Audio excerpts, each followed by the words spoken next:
Bismillahirrahmanirrahim.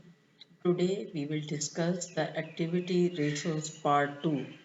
In activity ratios part first, we had discussed the basic concept of activity ratios as well as the account receivable turnover, average collection period, inventory turnover in days, and inventory regarding period.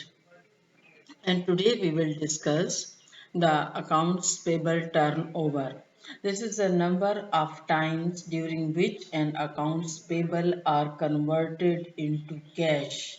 Means the number of times during which we are receiving our debts.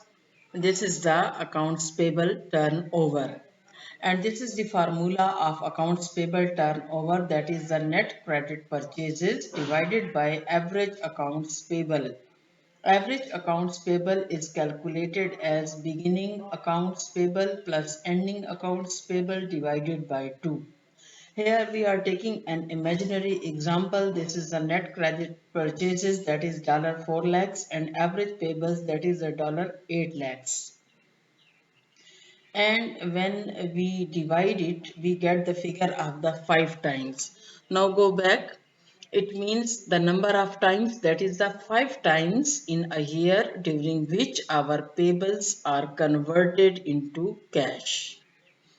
And the next is the fixed assets turnover ratio, that indicates how efficiently a firm is utilizing its fixed assets.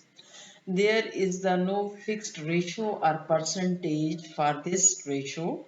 However, if higher the value or higher the results, means we are more efficiently utilizing our fixed assets. The formula is that net sales divided by net fixed assets. Net fixed assets means total fixed assets minus depreciation. Here we are taking an imaginary data. This is the net sales, that is the $9 lakhs, and the next fixed assets is the $3 lakhs. By division, we are getting the figure of the 3 times. It indicates our efficiency. If this figure goes more high, like 8 times, 9 times, it indicates more and more efficient utilization of the fixed assets in generating the sales of the organization. Next is the total assets turnover, that indicates how efficiently a firm is utilizing its total assets for generating the sales of the organization. And here we are taking the formula, that is the net sales divided by the total assets. So the net sales here is of 12 lakhs, and the net fixed asset is also taken as the 12 lakhs, and the figure or the result is the 1 time. 1 time is a very lower figure. It means that we are not efficiently utilizing our assets to generate the sales of the organization. So this was about the activity ratios part 2.